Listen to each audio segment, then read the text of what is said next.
Nos últimos tempos, o Canadá se tornou o grande bastião das políticas progressistas, e a consequência disso é uma ditadura cada vez mais despótica e hipócrita. Este é o Visão Libertária, sua fonte de informações descentralizadas e distribuídas.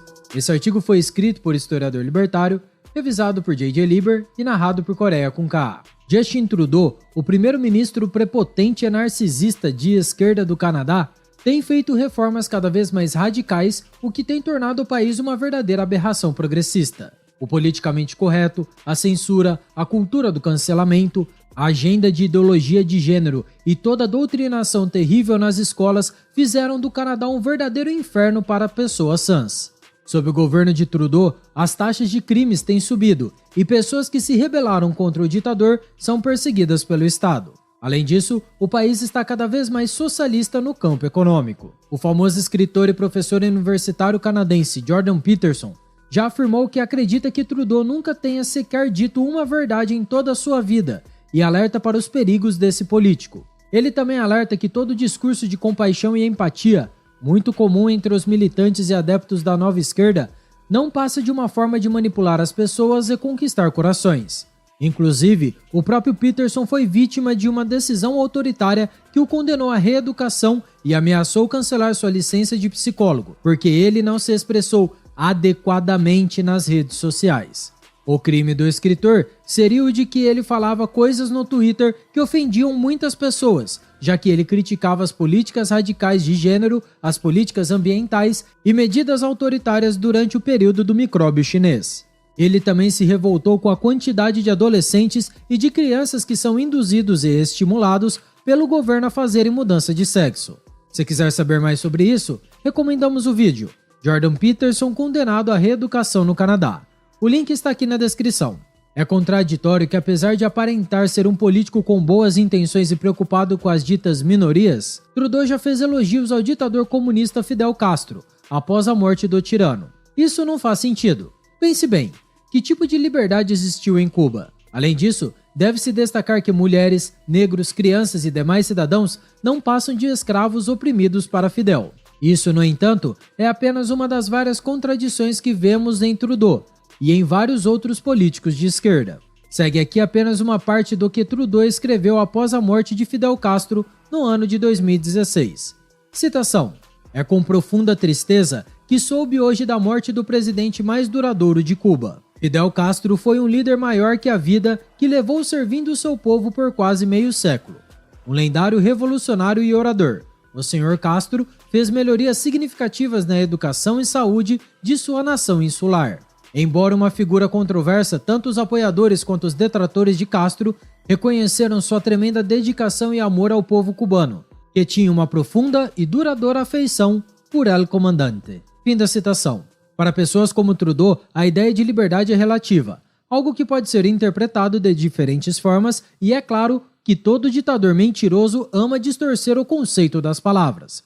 Isso foi claro durante as várias manifestações do Comboio da Liberdade, em 2022, que tomou grandes proporções, com centenas de milhares de pessoas participando e exigindo o fim do autoritarismo. O enfrentamento dos caminhoneiros com as medidas draconianas impostas por Trudeau começou quando o ditador decidiu que o corpo das pessoas pertence ao Estado, e não a elas mesmas. Foi o decreto de injeções forçadas a todos os caminhoneiros canadenses que despertou a ira desses trabalhadores.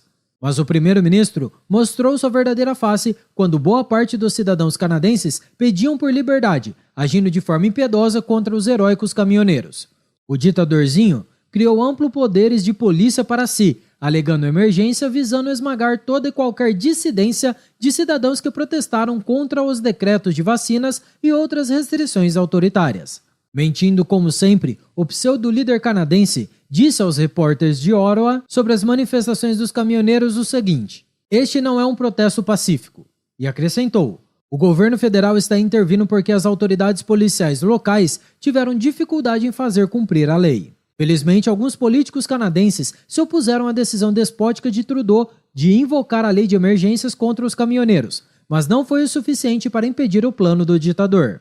Assim, a primeira coisa que Trudeau tinha feito foi suprimir qualquer financiamento para os manifestantes, considerando todos os que os financiavam de praticar terrorismo.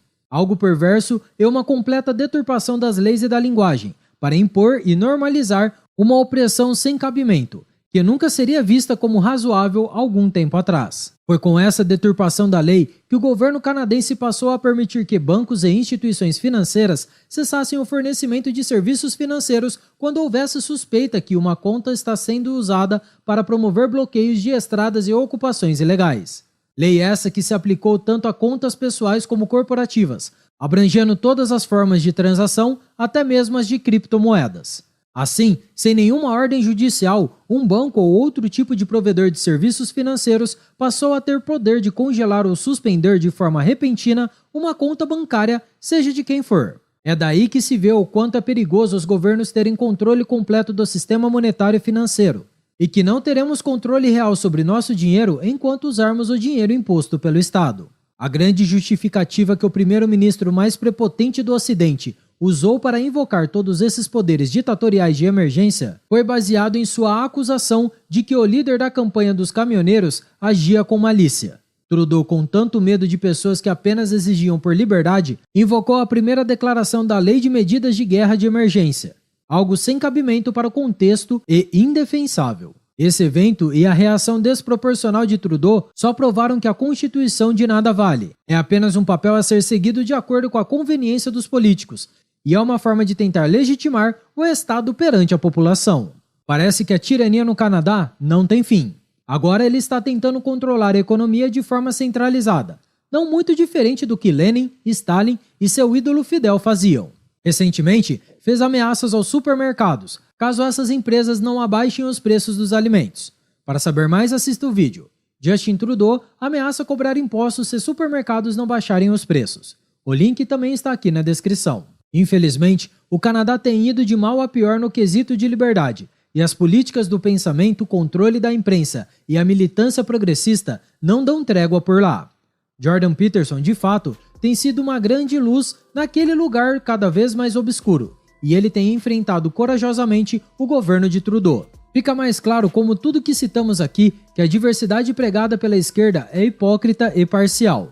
Ela se restringe apenas a certos grupos e certos ideais, pois se você discordar e falar coisas que ofendem o ego frágil desse pessoal, eles irão querer te caçar impiedosamente. Enfim, tudo o que tem acontecido em diversos países ocidentais nos mostra a decadência e o fracasso das democracias liberais e a mentira de que a Constituição limita os poderes dos políticos.